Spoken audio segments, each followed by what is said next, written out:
Good evening, everyone. We're going to get started. Thank you for the lights.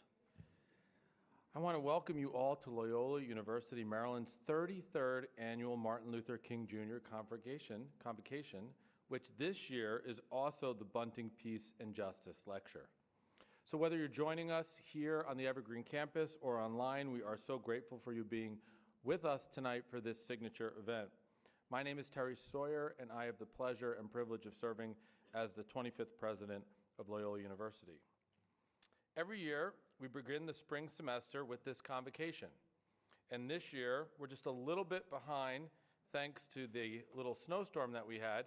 Just a quick off-script moment. Just on Saturday, in this room, actually probably in Reitz Arena, we have about 1,500 people that will be accepted students that we're going to try to convince to come to Loyola, right? There's a trend that I don't like, which is that a lot of people in the North want to go to school in the South. So what I tell people is that welcome to Maryland, you're in the South. That's going to be a little hard on Saturday. It looks like the Arctic when you look out onto the quad. So I might have to save that one till the April open house. But we're very grateful for everyone that was able to reschedule this and get us here just a few weeks past our original date. Loyola is a Jesuit Catholic university that is committed to social justice, to intellectual reflection, and to engagement with the world. This evening, we're honored to have so many members of the Loyola community, as well as the Baltimore community. And among us are many distinguished guests, and I just want to name a few. First, we have our city comptroller, Bill Henry, who is a graduate of Loyola. Our city council member, Mark Conway, is here. Thank you, Mark. The former Secretary of the Maryland Department of Service and Civic Innovation, Paul Montero, is here. And we have representatives from Senator Angela Alsobrooks' office and Congressman Johnny Olszewski's office. Yes. Thank you both. As an academic institution, we are engaged in ongoing and important conversations. Guiding us in important work within our Loyola community is Dr. Rodney Parker, who serves as our Chief Equity and Inclusion Officer. It's my pleasure to invite Dr. Parker to come forward and share more about tonight's event. Dr. Parker.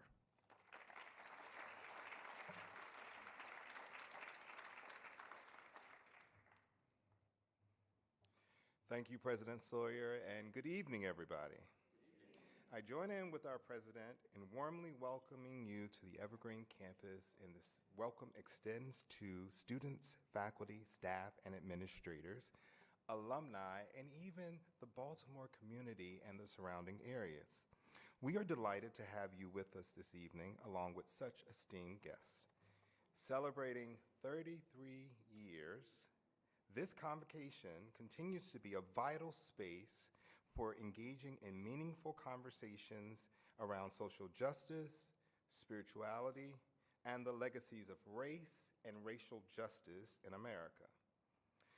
This work would not be possible without so many co-sponsors all over campus: the Office of the President, the Office of Equity and Inclusion, the Office of Peace and Justice, the Carson Institute for Race, Peace, and Social Justice, Messina, and the African and African American Studies Program. Since the convocation's inception, it has boldly tackled the complex, challenging questions around justice and its realization in our world. Over the years, we've had the privilege of having so many distinguished scholars and practitioners whose expertise and dedication completely inspired us to keep moving forward to creating a more equitable and just world. Tonight's program promises to be equally impactful. Your presence here, whether in person or online, speaks to your commitment to learning, engaging with these pressing issues, and considering how you can be an advocate for meaningful change. I hope this evening's convocation will leave you with much to reflect and inspire you to explore additional opportunities to engage. We have a wonderful program ahead of us. To begin, it is my pleasure to introduce Dr. Toja Oko, Associate Professor of History and a member of the Peace and Justice Steering Committee, who will introduce our speaker at this time.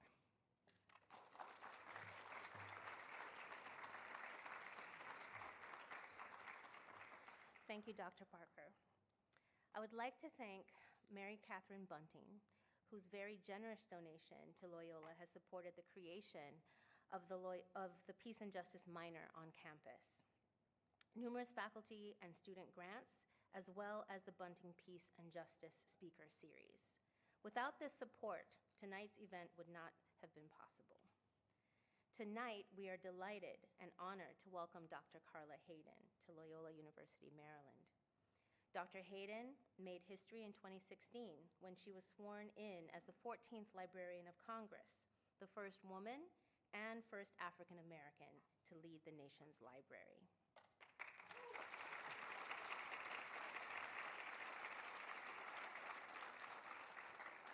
She reimagined the Library of Congress as a dynamic, inclusive institution that connects all Americans to knowledge, creativity, and history. Dr. Hayden's leadership has focused on access, equity, and storytelling. Her tenure at the Library of Congress ended abruptly in June 2025, and she might share more about this evening, we hope. Prior to being sworn in as Librarian of Congress, Dr. Hayden led the Enoch Pratt Free Library in Baltimore as CEO for more than 2 decades. In that role, she built the Pratt Library into a national model for community-based services, technology access, and educational equity.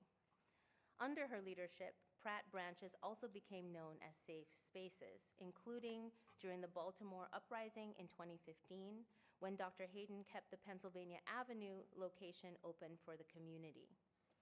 Dr. Hayden has also served as president of the American Library Association.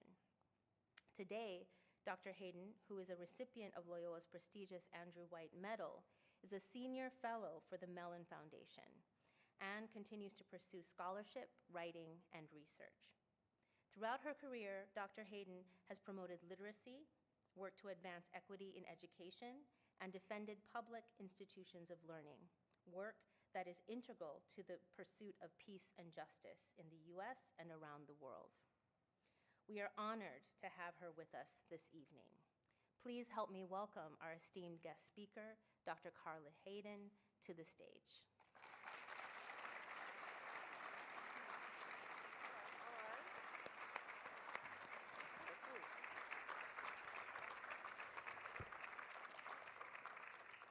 Tonight, we also have the wonderful opportunity to have the Martin Luther King Jr. Convocation moderated by Dr. Carsonia Wise Whitehead, the founding executive director of the Carson Institute for Race, Peace, and Social Justice, and professor of communication and African American Studies here at Loyola. She is also the award-winning radio host of Today with Dr. K on WEAA 88.9 FM, and a columnist for the Afro newspaper. Thank you, Dr. Whitehead, for being with us this evening.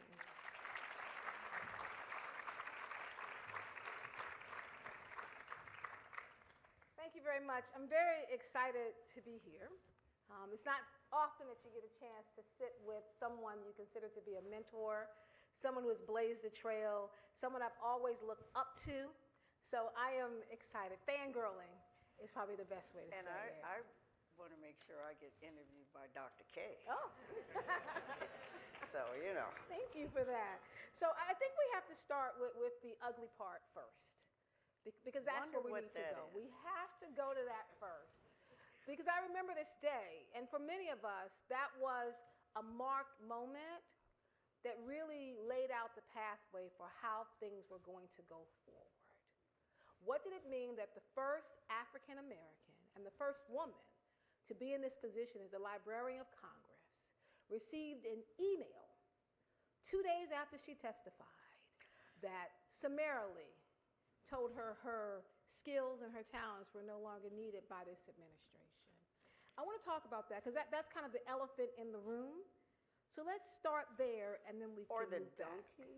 Or the donkey in the room. I don't know. It's interesting, and I first want to thank the school. Thank you for having me here. President Sawyer, Dr. Parker, who's just been wonderful in terms of how we could rearrange things and do things, and I just thank you so much for that. And I even crashed a program here before, the Sister to Sister program, and I was all in there. I almost took the bags and everything because they had this wonderful program, Women of Color in Business, and the students were there, and it just was so wonderful. And one of the Loyola board members, a businesswoman, Kimberly Ellison, was up there, and my friend was there, Terry Thomas. So it just was. So you've been here all day, so, just crashing right. in the events. And so it's exciting because I had just returned home. I never moved to Washington, D.C. In fact, I'd be in Washington, and those of you who know Washington, they ask you, who are you, what do you do, where do you live? And I'd say Baltimore, and they say, oh, I see. And some people would step away almost. It's okay, it's okay. So I never moved. I commuted. And then my mom moved here from Chicago several years ago. And so then my routine was to come home, have a little happy hour with her, watch TV. So I'm sitting there, and I had these phones, and I'm looking at the phone, and I get this email, and it said, Carla. So right away, it's like, okay, I don't know who this is. On behalf of, and this has been printed in the paper and everything, on behalf of President Donald J. Trump, your position as Librarian of Congress is terminated effective immediately. Thank you for your service. Which, that's pretty good from what I've been hearing lately. Now that I look back, I at least got that. And it was signed by a deputy, somebody in the personnel office. So I had been very well trained in cybersecurity.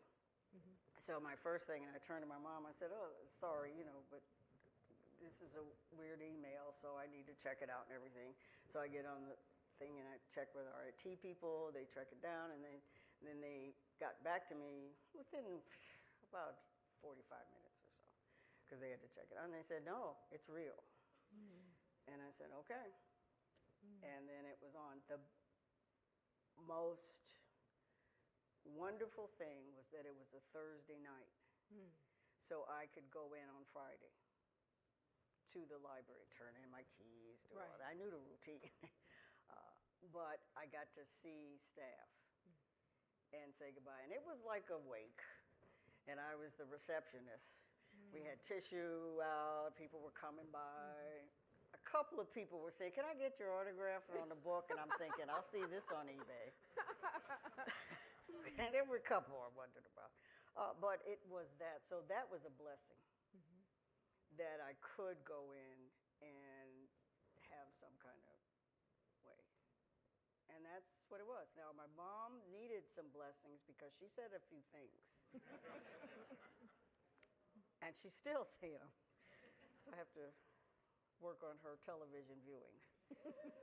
I want to frame this in a larger And she's 94. moment. And I've met her mother. She's a spitfire at 94. And you know what is interesting as things have gone on, you know what she said the other day? She said, I'm 94. I remember so much. She said, I never thought I'd see this twice in a lifetime. Wow. So then I want to frame it in a larger moment. And thank you for starting with that, because I know that's kind of, people want to talk about how did we get here. Can you, before we get into talking about the Enoch Pratt, because we're going to spend a lot of time talking about that, which I'm excited about, and the work you've done there, and the importance of holding our textual lineage, and the importance of doing what Arturo Schomburg said in 1925 in his essay, The Negro Digs Up Our Past. He says Negroes have to remake the past so they can make the future through holding on to our textual lineage. So I want to talk about that. But first, I just want to go just a little bit deeper for a second here, because with that moment and what has happened since then, particularly around this effort to erase, dismantle, destroy, disintegrate Black history. We sit here on the 12th day of Black History Month, here at a century of Black history commemorations, where we are fighting the fight to protect, promote, and preserve Black history. Can you talk about, in this moment here, and how we've gone forward, how the attacks have really become very zero-focused on history and on our lineage? And there's a historical through line to this. And I talk about it often and have thought about it more recently. Alberto Menguel, in his book, A History of Reading, has a chapter on forbidden reading. And the photograph that is at the beginning has a picture of a woman who looks like she had been enslaved, and she has a book. And to paraphrase him, he said, as centuries of dictators, tyrants, slave owners, and other illicit holders of power have always known, an illiterate crowd is the easiest to rule. Yes. And if you cannot prevent a people from learning to read, the next best recourse is to limit its scope. And then, of course, he goes on to book burning and all the different ways of taking knowledge, because once you learn, Frederick Douglass, once you learn to read, you'll be forever free. Because you can read anything.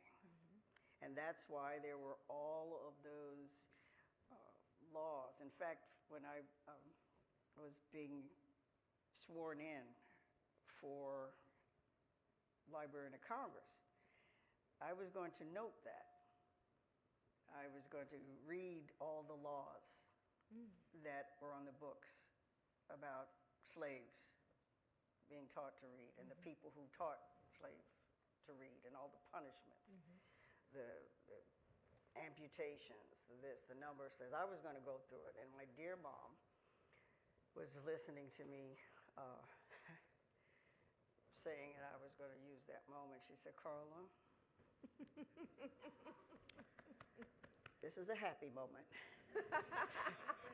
Just sum it up and say that people who looked like me were once forbidden and punished and beaten to learn to read. And there's a reason for that. You limit the access. You limit people's ability to get information. And I think that connects us back to the Pratt.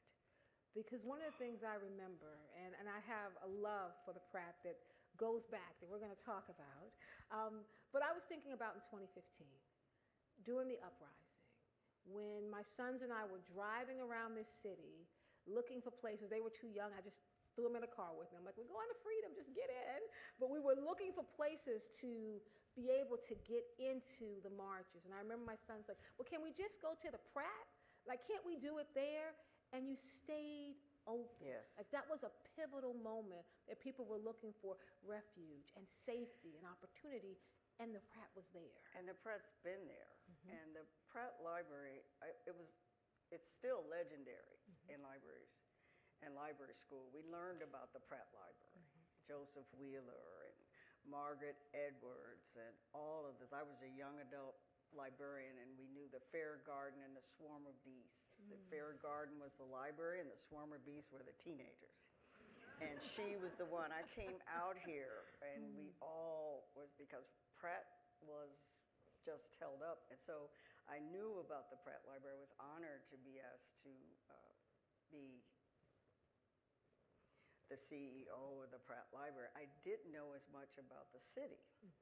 And I said, oh, well, this is 45 minutes from DC, all this. And then I got to the city, and then I really understood. Everywhere I went, people would say, oh, I have a Pratt Library story.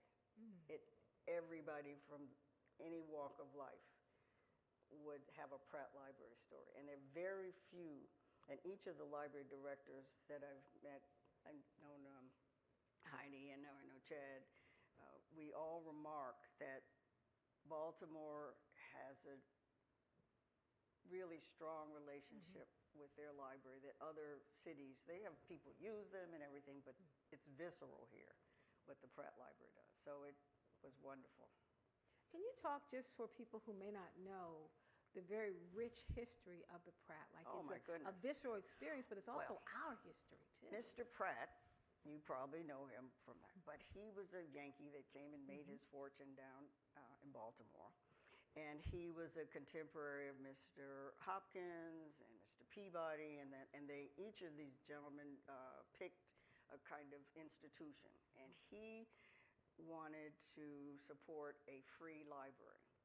And Andrew Carnegie came to Baltimore because he heard about Mr. Pratt and what he did. He made a covenant with the community. He said, I'm not going to just build it and go. I want the community to, if I do the 4 buildings, and this is the first library system in the United States, the Pratt Library, because they built the essential library and 4 branches in the 4 corners of the city at the same time, and that hadn't been done. And he also made the city and the state say, we will support it. So I'm going to give it to you, but you have to pledge. And it's a private board so that, as he said, they would be free of politics and religion. Mr. Pratt. And so Mr. Carnegie, Andrew Carnegie, was starting his library program, but he wasn't having as much success. I think he had a little reputation. And so communities were like, oh, this robber baron coming in. So he heard about Mr. Pratt, and he visited Pratt Library. And you should see the old Sun paper articles about Carnegie comes to, and Mr. Pratt took him around. And in Andrew Carnegie's book, The Gospel of Wealth, he talks about Enoch Pratt. And he says he'd never seen a public-private partnership that was so strong. And that's where he credited Mr. Pratt for making the community make that commitment that they would serve. And a private board, so he said they'll be free of politics and religion. And that's where, so everybody that took library classes, we all knew about the Pratt Library. Also, Joseph Wheeler was the first to, I could go on about the Pratt, so sorry about that. But it was legendary. Yes. The Central Library, that was one of the first libraries to, as he said, he wanted it to be a people's library. So it didn't have the grand staircase like you see at Boston Public and New York Public and all that. He said, I want ladies with their prams to be able to come in. And he wanted on an department store model. That's why you had the big windows. And it was the first, so you just come in, everybody was welcome. And so it was, we studied the Pratt Library for all that. And then Margaret Edwards, she was a feisty librarian, and she married Doc Edwards. And he was the principal at City. At City College? Yeah. And he was, oh, well, he was supposed to be handsome, and she was from Texas, and she had an ox or something. And they gave it to her when she retired. I mean, the stories, it's wonderful. So we knew about it, and it just was really something to see that the Pratt Library was so legendary, and a lot of urban libraries had had difficulties. And all they wanted me to do here was help dust the old lady off and bring it back. Well, let's talk a little bit about that, because you talk about it being kind of a visceral relationship with the city, but it's open for people, and it's not just for children. Everybody comes in the Pratt. Everybody. Can you talk about your work to make sure that you did more than just dust the old lady off, but like opening it up so that everyone felt they could come there for anything they were doing? Well, they already felt it, but we just had to get new buildings. There hadn't been a new branch library in 35 years. And I'll never forget it. And we did it on the Southeast Regional. We wanted to, and we said there were community groups, and they said, oh, it's okay. We don't have much here It's okay. And it's like, no, you can have it. So we put people on buses and took them out to the counties. And they liked it and everything. They came back and said, but we can't have that. That's for the county. It's like, no, we might not have all the land, but yeah, we can have it. You can have it here.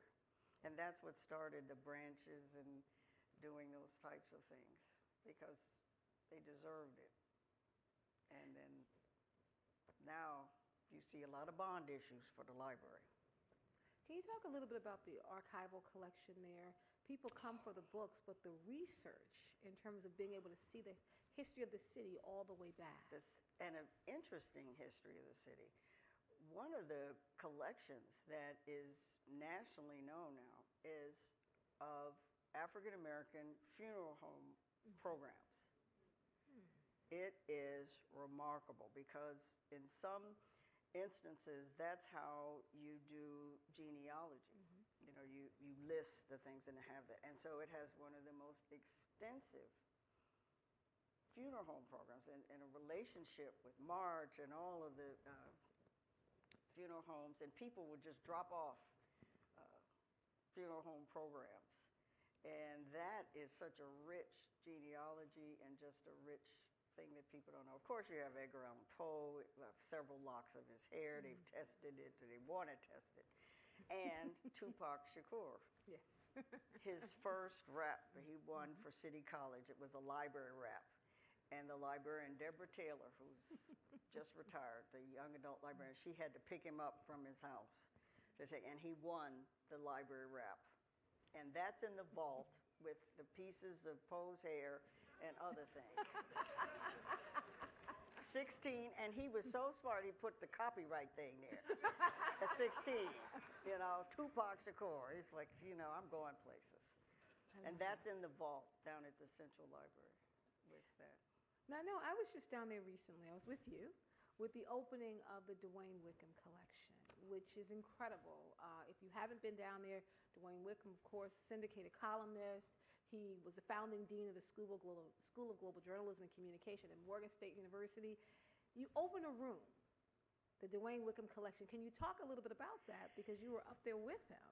And what was interesting about it is the fact that the library had and still has the H.L. Mencken collection.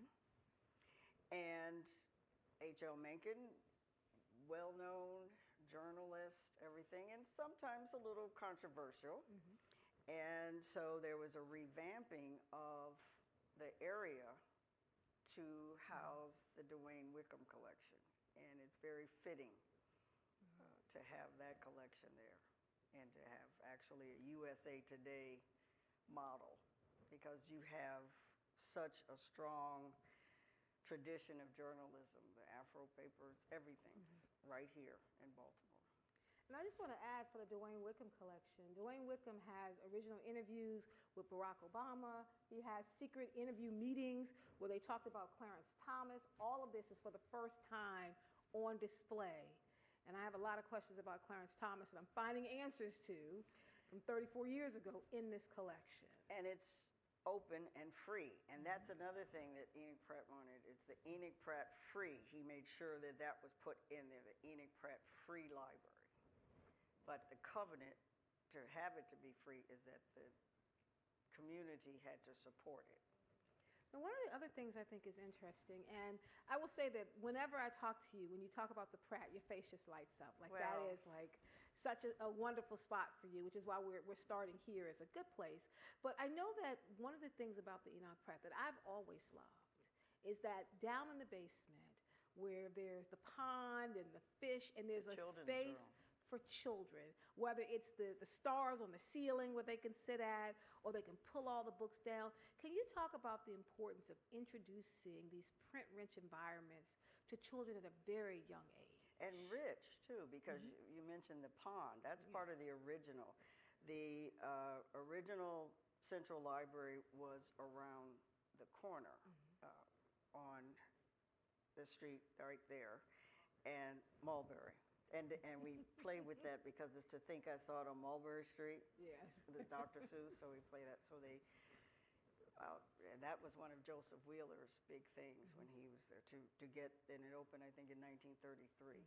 height of the Depression, the central libraries they have now, and they had a dedicated children's department with a pond. So they'd have story time and the fish, and that's a big thing now. They still have, not the same fish, but descendants, and the kids like to know that, and that's part of story time, feeding the fish, and they want to get in the pond and all that. They do want to get in the pond. And then I was very fortunate because I started out as a children's librarian, and I know how important that is, those early literacy things that we were able to build an annex and to cover up the garden.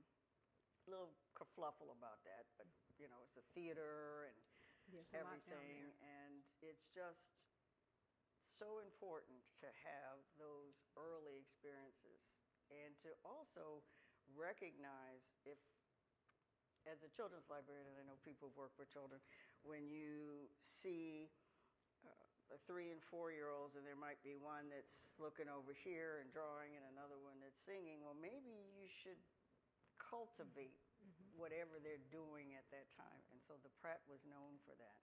And so that was the whole idea of taking that idea and really growing it right there.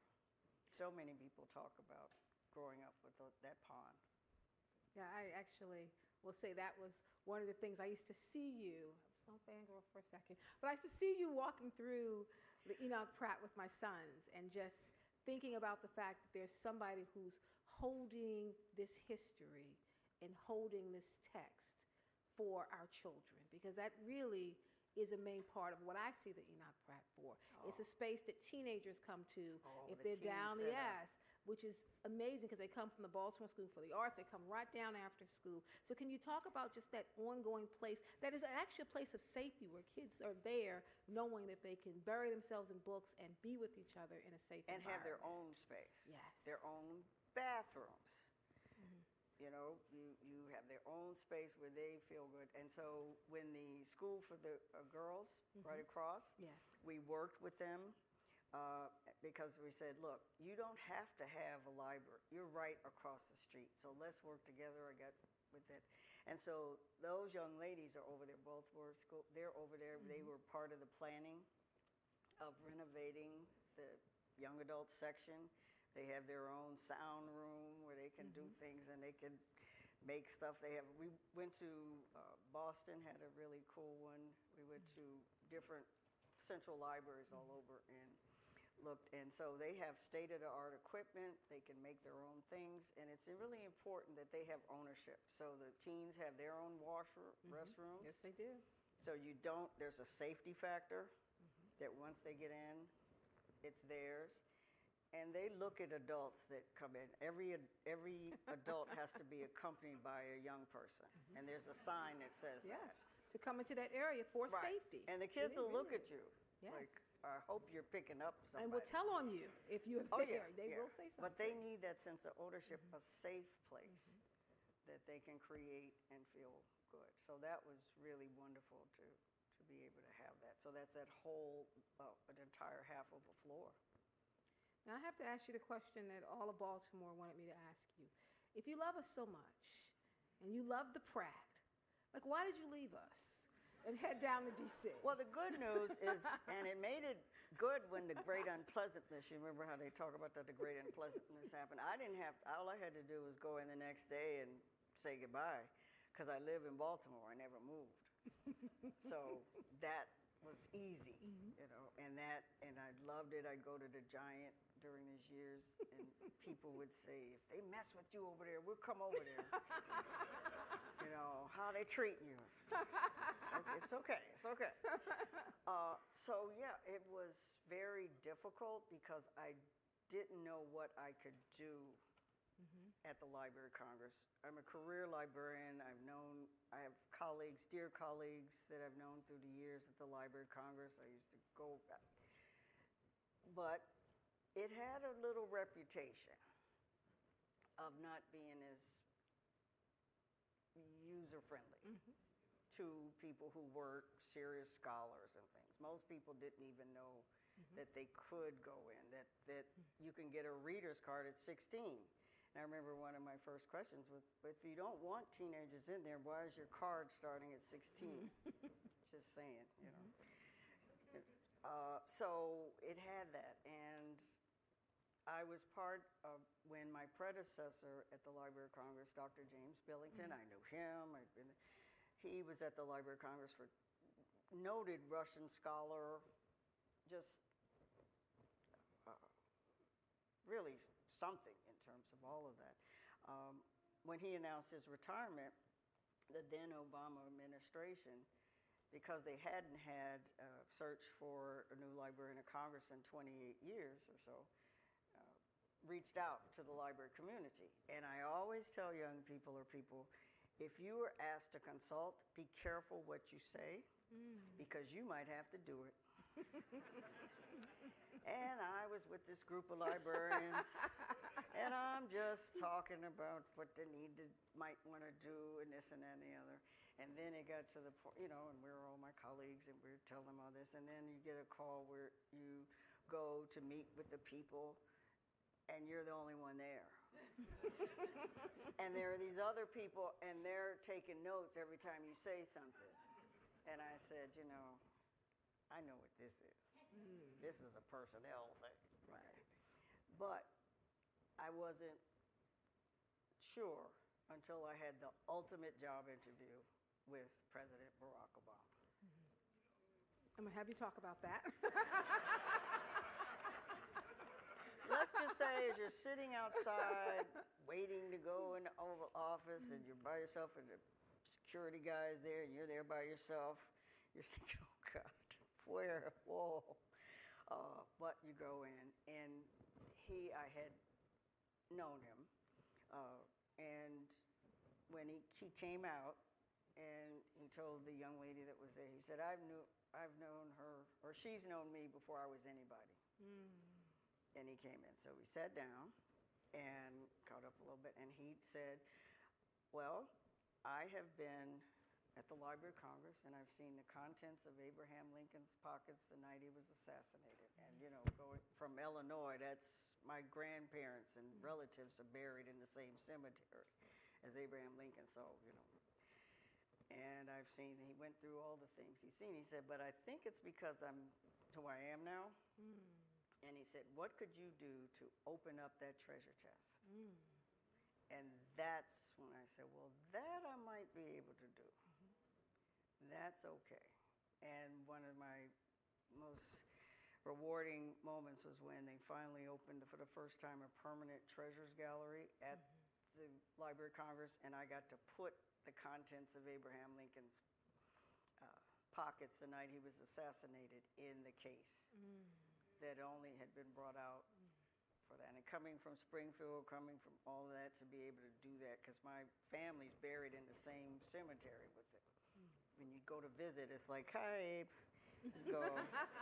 And then there was a colored section for a while, because Springfield and Illinois, you know, that's the great riot that was in Springfield, everything. Now we are all over the cemetery. But that was really meaningful. And so that was the part to make everybody know, yes, you get a reader's card at 16. Yes, and they're going to be opening for the first time a youth center that creates a way for young people to be history detectives and learn how to do forensics and do that. So that should be opening this spring. First time ever treasures gallery where you have the Blackwell family tree, the quilt. Yes. Right in the next aisle where Abraham Lincoln's, the contents of his pockets. And I was there when this quilt, a lady that did research on her family history for years and years and years, for 25 years, and it's like a 5x9 quilt, African American genealogy. And when she passed, the family said she spent so much time here, we don't have any place for her. We do it with the library like it. We said, of course. And so we put that in the Treasures Gallery right there. And they're so proud because Arthur Ashe was part of their family. And they put a gold star. And she worked for years with the researchers at the Library of Congress, years. And you could see the whiteout and the different thing, you know, and all that. And it's a gorgeous quilt. When we opened it, members of the Blackwell family started to come to see it, and they're posing, and they had reunions in front of that quilt. And one day I was in there because I kept going back to that because it was something to see the reunions, and there were people from Baltimore that were there because they were Blackwells and they were able to see theirs. So those are the moments, and that's where you open it up, where people can see themselves and see their history. Because the Library of Congress hasn't always been that way. I mean, Oh, I no. know them. Oh, I mean, it no. was really just a place you would go do research. You couldn't take anything out. You had to prove you belong there. And it was really intimidating if you, as a young researcher, it was for me. And that was Just for a getting- researcher. Yes. Now, if you felt that, imagine what the general public felt. Right. So when we did I think for a couple of years, the staff members and people were a little concerned. You know, she's letting in everybody.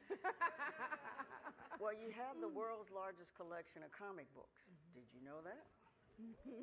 The world's largest. I mean, the things. How about have an exhibit? And when Comic-Con comes to town, invite them. Oh, that was a moment. Oh my gosh. If you've ever been to Comic-Con, The costumes, oh my goodness. coming up those grind steps.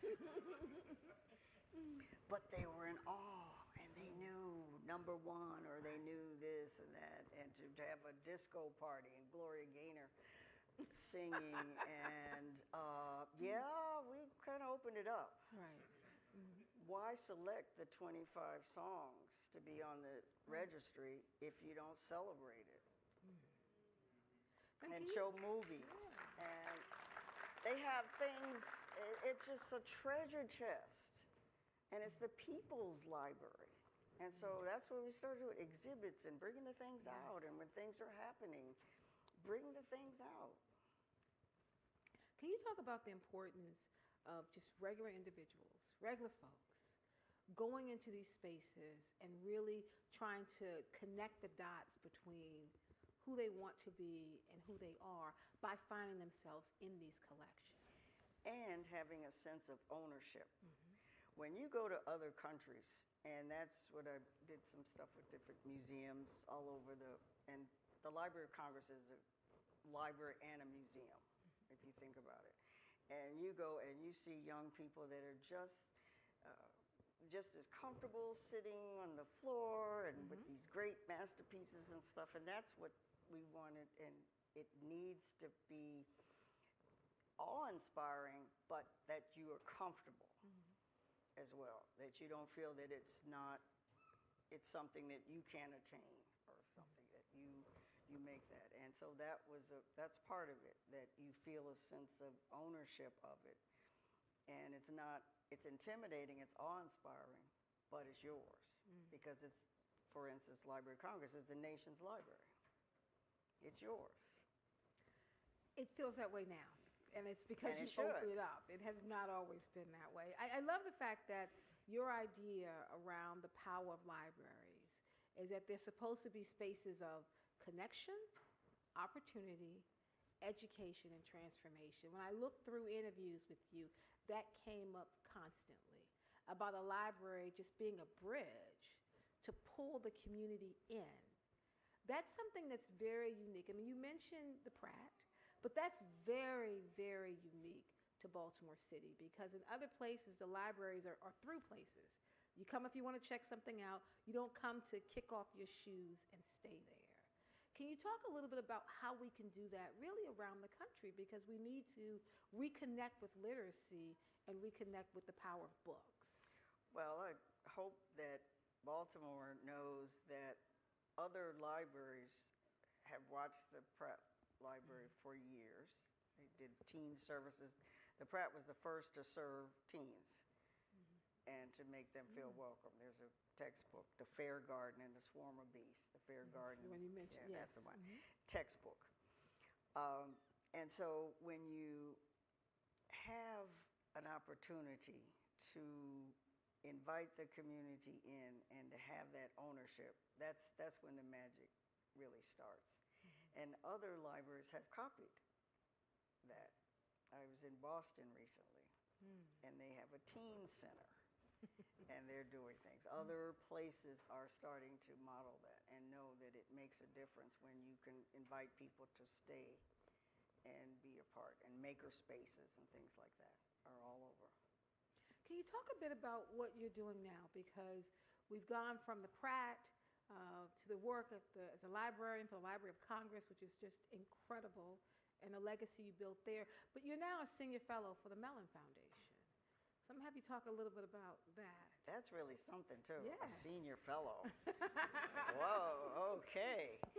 Because the Mellon Foundation, and I don't know if many people knew, I didn't really realize, I knew they did a lot in the library space, and they call it their area of public knowledge. And that's where libraries and museums are involved. And so they have been doing a lot with libraries in terms of their collections and making them accessible, and especially with the Native communities and all of these types of things. And so I'm basically consulting and saying, okay, how can we make sure that this work continues, and also during a time where archives and museums and knowledge are being questioned. How can the Mellon Foundation help strengthen that? So there's some activity going on there. I want to ask you about the books she I bought. can't because, tell it all yet. Yeah, but because she's a senior fellow. so you'll be some- hearing about it, because during times of concern and things, when people are in shock or they're that, it's a natural thing. But then you have to, like, as my mom says, snap out of it. Okay, so what are you going to do about it? And sometimes it's a good time to plan and be together and work on things. And so that's what's happening in the space of libraries, and museums are working together, historical societies, we're all working together. So I was going to ask you about the books, but I want to follow this thread you just put out here, because we know that issue of our history, and I'm thinking about what's happening with our beloved Blacksonian, which is the Smithsonian Museum of African American History and Culture with Lonnie Bunch. We know what happened in Philadelphia, where they pulled down some of the artifacts that documented slavery. We know there's a concern right now that things are going missing at the Blacksonian. They're like, where's Harriet Tubman's shawl? Where's the Bible from Dr. King? So it's a concern, because this type of history, the actual documents, are what we're concerned about, because they are going missing, they are being locked away. So in this moment, like, what would you suggest we do? And I'm very pleased that you said missing. They might not be on display as much. They're going back into vaults. You should be heartened by the fact that there are curators, there are librarians, there are people that are making sure that even if things are not on display, they are protected. They are being inventoried, they're being watched, because that's important. That's one of the things, back to that history of reading, that was the book burning, that you burn the books, you destroy. So it's very important to preserve the actual items. And you should know that there's concern that things need to be protected. Librarians have a reputation of being kind of meek and mild, but they're a little perversive, okay? Now, So with this- there's a concern, and you should be, because that's what happens. You try to destroy the history. Schomburg, bringing the history to light, people that have been working on it. That's it. You try to destroy the history. One encouraging thing, though, is that the young people of today, they're pretty crafty. And that's very encouraging. Could you see this moment coming? So I'm going back before what happened in May, but I'm thinking about the fact that prior to that, the number of Black books by or about Black people, were being banned. You're talking almost 10,000 books that were banned. And we were telling people, of course, It may be banned from the curriculum. It's not banned from you purchasing it and putting it on your shelf or making sure a young person gets this information. But could you see what was coming with the book bannings alone? Was that flag? Well, there have always been book bannings. And what was different in the last, at least definitely 5 years, was the increase in the number and types of books and the targeting of certain things and people coming. We've been encouraging folks to go to library board meetings. There's a wonderful film. It was at the Parkway, The Librarian. Librarians about book banning and things like that and what happens, and to show up. So you might want to say, I want my young person to read these things. You're trying to take it out, but I want to make sure they're there. And you need that counterpart, and you need that. But yes, that is one of the tactics to try to restrict the reading. But that's where those young people are crafty. There's several even books about kids doing their secret libraries in the lockers, and they're checking them out to each other, and they're very disappointed a lot of times when they read a banned book. It's like, this is it?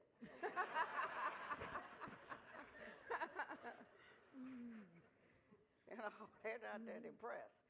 But you tell them they can't, they've got an underground railroad going, and they're like, and the sales, and we have, when we're American Library Association, we have the authors, a lot of authors say, please ban my book. Please, because it will be a bestseller. And it's true, you ban it. So, Can you talk a little bit about what the fight is over now? So we talk now as historians, because that's my area, and we're like, look, the fight is over the narrative. Who gets to write the history? Because if the lion wrote the history, we would not come out too well in that story. So can you talk about the connection with reading and writing the story that needs to be it's remembered? always the connection. Yes. Why were there all those laws about banning or punishing slaves from learning to read? Once you learn to read, you're always free. You have to control the narrative. Yes. It's been that way forever, and you see it goes in waves. And you can see it happening again. You control the narrative. You try to keep people from learning, keep them distracted. You throw out things so that they don't look at what's really happening. It's an age-old trick. Well, then with this age-old trick, because this idea of everything coming at you all at once, over all the time, which is designed to have you exhausted, designed to have you step back because it's too much. Like you want to take a break. So what are some tactics that you would suggest that people would use, would call on, would pull forth to make it through this moment? Take a break, okay? Take that break. Read 1984, okay? Yeah. Fahrenheit. Just read it. Look at the Twilight Zone. Oh. If you want to see some scary stuff, and they have one episode, I love it, where the guy, everything, the world comes to an end, but he has his glasses, and then he breaks the glasses. That thing makes me cry. Every time. Yes. But start looking. So these are, the signs are here. And so self-care, caring for your community, don't feel guilty. Sometimes it's like, I really shouldn't do the plantings and stuff because the world is coming to an end. But what's that old thing they used to have about put the oxygen on yourself first? Yes. You've got to do it because that's part of the, I don't want to say tactic, but wear the people out, get them so disoriented they don't, they can't come together, they can't rejoice together, they can't be together. That's a tactic. That's a tactic. Get everybody, throw the stuff over there. Which is why I think places like the Pratt are so important, Oh, my because goodness. it's carving out spaces to actually come together and maybe be reminded of exactly what you're fighting for so you don't lose sight of that. And the classrooms are places too, where you have an hour or two to talk or to have nurture the young and the not so young minds and get them thinking. And that's what you need, time to think. There was an article, I think it was I can't remember, New York Times or whatever, where it said that the real luxury these days is time to think. That's something that we don't get to do. Just pause for a minute and think. I love that. I mean, I'm just sitting with that because that you feel like you don't have it as a luxury, because another tactic is making you feel like you're running out of time. But that's part of the plan. Yeah, because while you're chasing the ball or looking over there and everything like that, they're like steady as they go. And then by the time you look up and you're all exhausted and everything, it's like, well, when did that happen? Oh, well, yeah. It's something. That's why I love history. But there's hope in history. My colleague, you mentioned him, Dr. Lonnie Bunch at the Smithsonian, who is really fighting the good fight. He is really, every day, just fighting. Always says there's hope in history because we've been there before. It's the same playbook. It's the thing. And now we have new tools, and we can use those tools. And we can encourage the young people to show us how to use the tools. Because they know. They know. Now, I want to ask you to tell me about the books she bought, because you Oh, made yeah. some Well- very intentional decisions about what Well, you wanted up here. I have will to say, folks, confess. she poured the water, she set up the stage, she did. That's the Pratt. That's the Pratt. You know, the speaker. I'm like, here's the water because we can't swig, you know. And all that. Well, and we made a table. Well, this book, when I found out that we had to reschedule, and it's Abraham Lincoln's birthday, and being from Illinois, February 12th, that was school's out, we all know.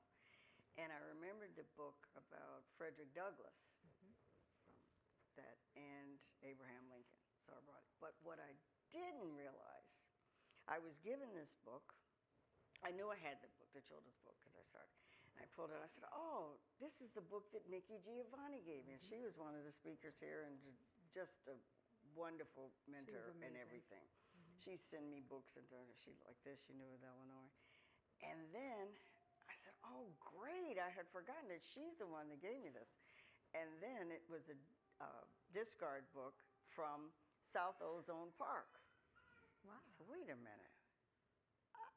I was from Jamaica, Queens, with kid, and this was from the library across from the school. Wow. That PS 96, where I was first given a book where I saw myself, Bright April. The library, I was 7 years old, and I would go there every day as a storefront. And as my mom said, that's where I learned about library fines. She mentioned that again. She said, if you're going to talk about that, I said, yes, I will mention it. Because I don't remember who it was, but this nice person put this book in my hand called Bright April, and it was the first time I saw myself in a book. She was an African-American young lady. This was a series of books at the time after World War II about different children and from different backgrounds. And she had 2 pigtails. She was a brownie. I was a brownie. They had a piano in the house. It was all of that. I thought I was Bright April, and I loved it, and I took it out so much, and that's how I did the library finds and find out. But it was at that little storefront library that got me going. And then to see that Nikki Giovanni sent one from South Ozone Park, New York, and that was just this morning. And so when I told my mom that, she said, see, some things are just meant to be. Just meant to be. So that's why. So it's an American friendship.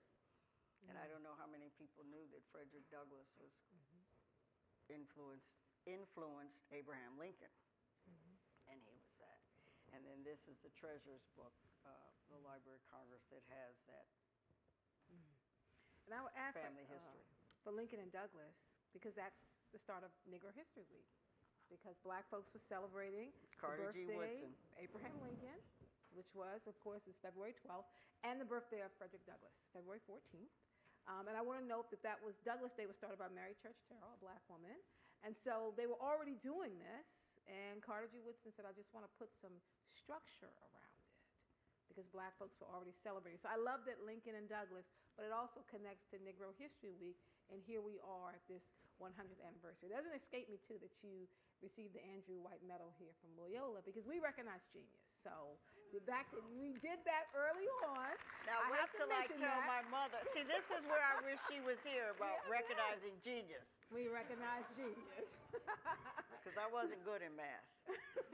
She worried. And so I want to ask you a few more things, and then, time permitting, we'll open it up. Yeah, let's. Because I just remember early on that one of the things I really wanted to do was I wanted my boys to see themselves in the books. And the wonderful thing about the Pratt, I don't know if they still do this, but no matter your age, you can get you a library card. I remember the boys were like 4 or 5 years old with a library card, and that's when they learned about fines, right? So then you have passed that on, because I kept saying, boys, where are the books? We're going to take it from your allowance. So I'm happy that they're not doing that anymore. But being able to sit and just spread out books and see yourself. That's important. Can you just talk a little bit about that experience? 1965, there was an article by Nancy Lyric called The All-White World of Children's Books. And there were few books that had Snowy Day, Ezra Jack Keats. I mean, you could probably, first time, a sympathetic thing. It wasn't that all of these things, but she was really sick. And then there was a push on that. Because books, it's famously said, are windows on the world, but they should also be mirrors. And you should see yourself, because if you are telling kids, and especially when I was growing up, you know, books are important, I love books, but to never see yourself in there, what's that saying? That you never see somebody that looks like you in the book. If they're so important, but you're not in it, or nobody looks like you's in the book, or if they are, it's Little Black Sambo, because that was the one. That's a message. So the real push and diversity in having the authors, and it's still a fight to do it. And then all types of families, different types of families and different types of situations that children's literature should portray their real lives to. It should take them into fantasy, yes, you know, but it should also, if books are so important, they need to see themselves and their family situations and whatever it is that's going on. They should be able to identify, and then that's when you love a book. Because you see yourself. Can you talk a bit about the African American Reading Room, which is at the Pratt, like the one that's way back in the back? Well, it's an annex. Yes. And it has its own, and the African American collection is very wonderful, but it didn't have its own room, and so we're very fortunate, a fundraising campaign, so it's a wonderful room, and it has unique art. I remember, there are a few people in here that will remember this book called Great Negroes, Past and Present. Yes. So you can tell how old people are if they nod. Because that was one of the only books that had Great Negroes, Past and Present. It was Negro was a name that was going up from some other names for Black people. Yes. For a long, I remember my grandmother, that was a big deal. And so we wanted that room to reflect modern art. So it has Shanique Smith in there, and it has wonderful art, and it's just a beautiful room dedicated to African American history and culture. We're going to open up for questions, but I want to take this moment to publicly thank you, because in 2014, we were in the lobby of the library, and I got my courage up, and I came over to you, and I said, Dr. Hayden, my book just came out. What can I do to read my book here at the library and have a reading? And you spoke to me, you talked to me, you asked me about the book. I said, I'm a young professor, I'm at Loyola. I want to be able to share my book because I was trying to get tenure. and you said, reach out to me. I will make sure. And you gave me a platform. I had my first book reading at the library. I have that picture of you and I in my office. And so I thanked you then, but to be able from 2014 to 2026 and say that was a pivotal moment in my career to bring my sons down to the Enoch Pratt, where they grew up reading books, to come upstairs and have you there and to do my book reading. So that's why I wanted to sit with you tonight, just to be able to thank you publicly for making me that memory for my boys. So thank you for that. Well,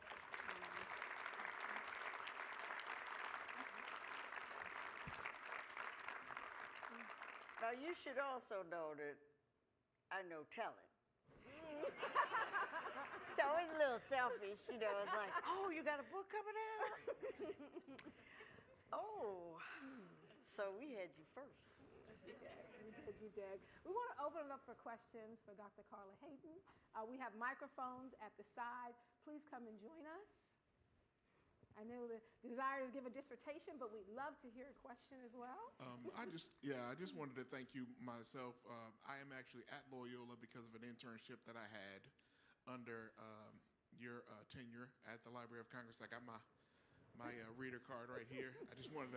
I don't have a question, but I appreciate what you did. I'm a transfer student from a community college in Gaithersburg, and I went through the Kluge Center research there, and it expanded my experience as a non-traditional student. It just means I'm old doing it, right? It made me comfortable coming into this environment. So I'm at Loyola because of my time at the Library of Congress. So thank you for that. Good.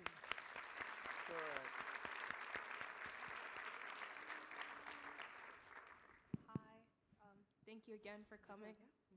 Thank you. I'm not that tall. I don't want to touch it. It's okay. I can project.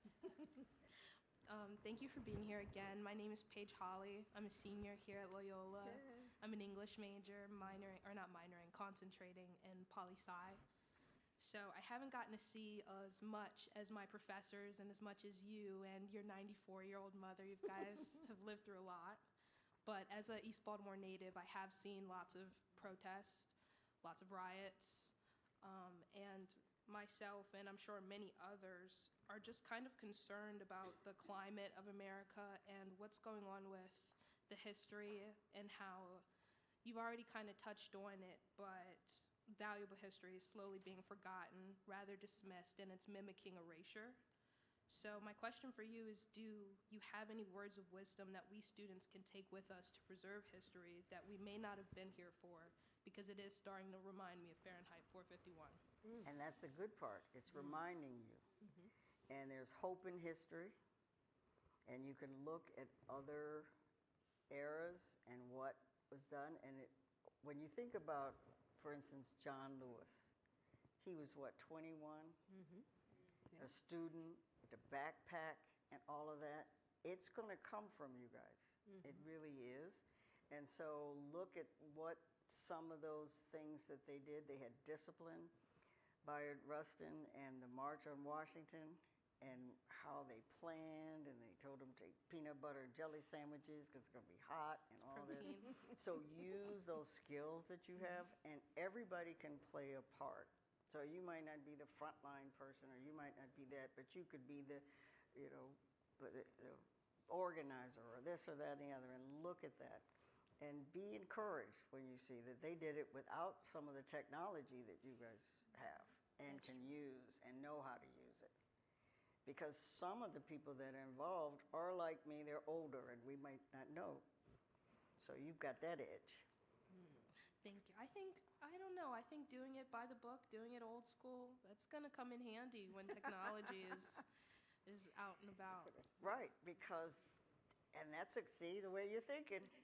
That's what you're thinking. You say, do the old technology, because they're not thinking that we're doing that.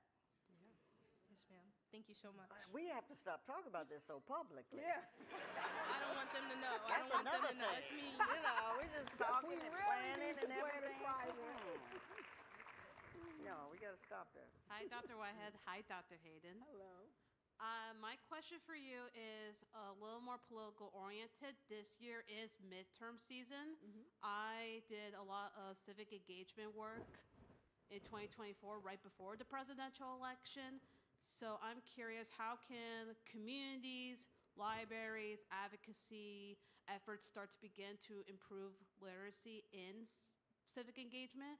Is this a trend I noticed back when I was trying to register 18-year-olds to vote? What a surprise, we're not impressed. And I think something I hope that it proves in 2026 that this is not normal times that we're living in. And I'm really trying to find hope in that. There's hope in history. There is hope in history. And that's where you have to look sometimes. Think about that civil rights movement. Those were students.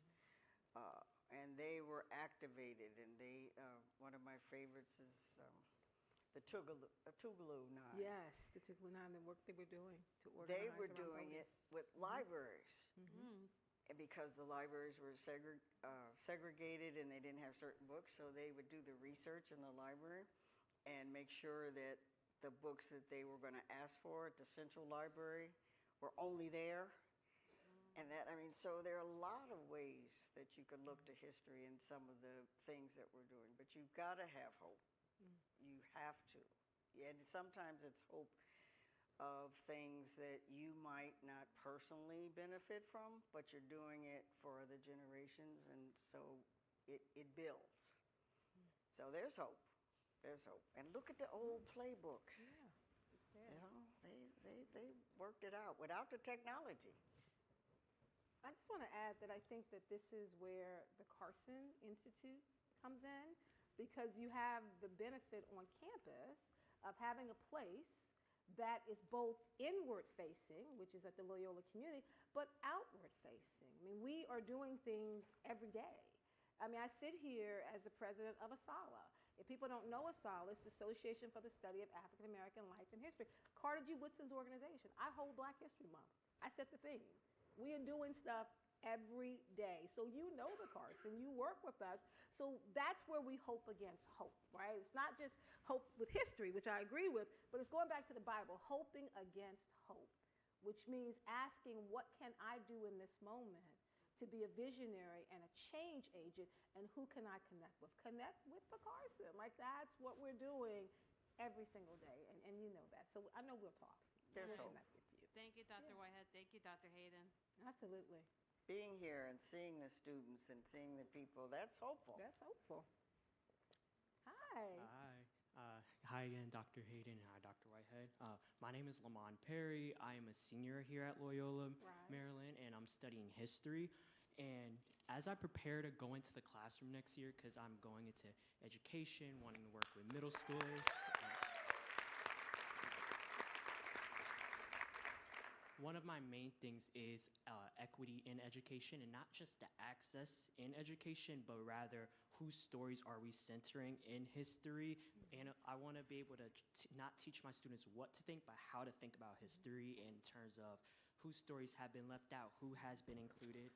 So I guess my question is, like, with your experience at leading the Library of Congress and having, like, and also with the Pratt Institute, working with the Pratt Library, working with the middle schoolers and high schoolers, what does equitable historical storytelling look like in practice?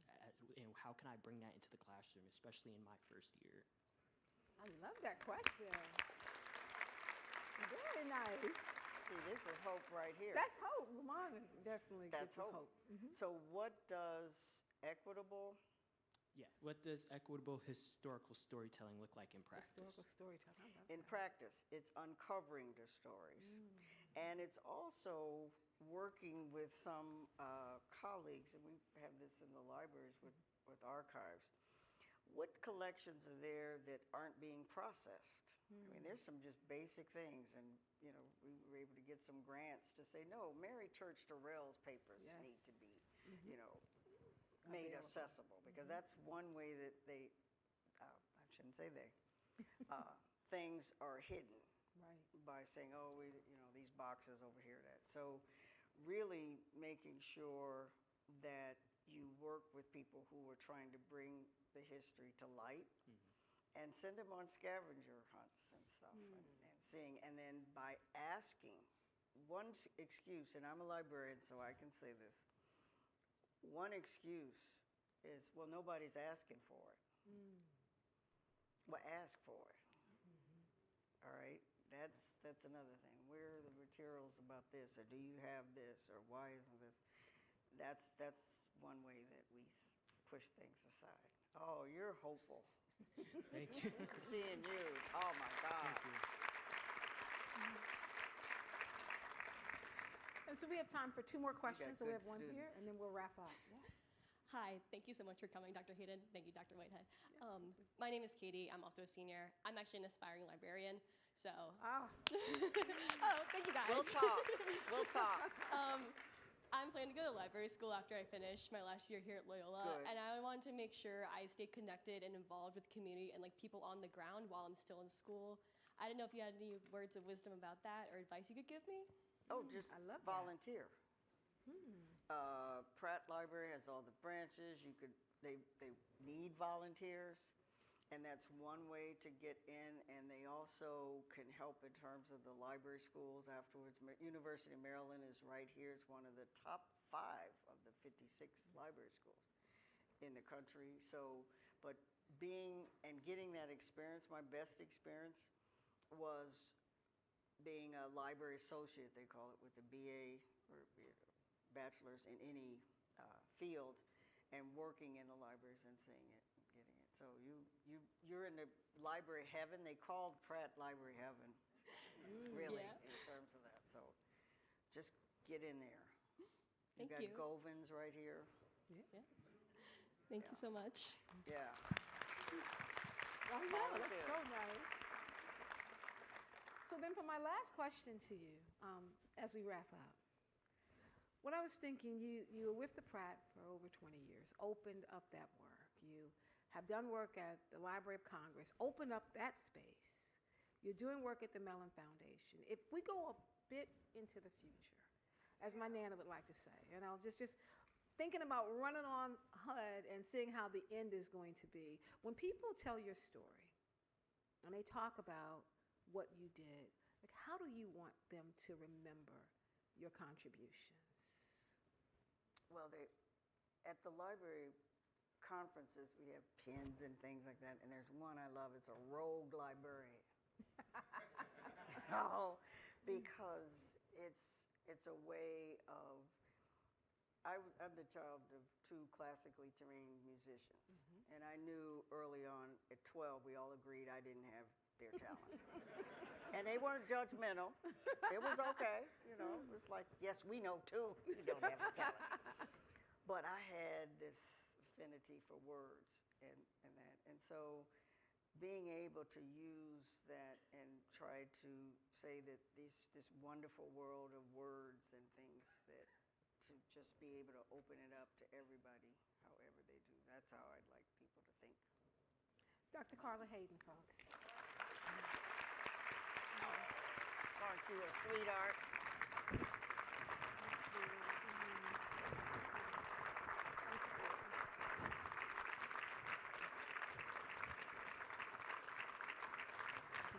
Oh, we'll leave the books. So thank you, Dr. Hayden, for giving us so much to consider. I also want to thank Dr. Whitehead for moderating such an insightful conversation. I want to thank the students for being brave and asking your questions, because I did feel the hope.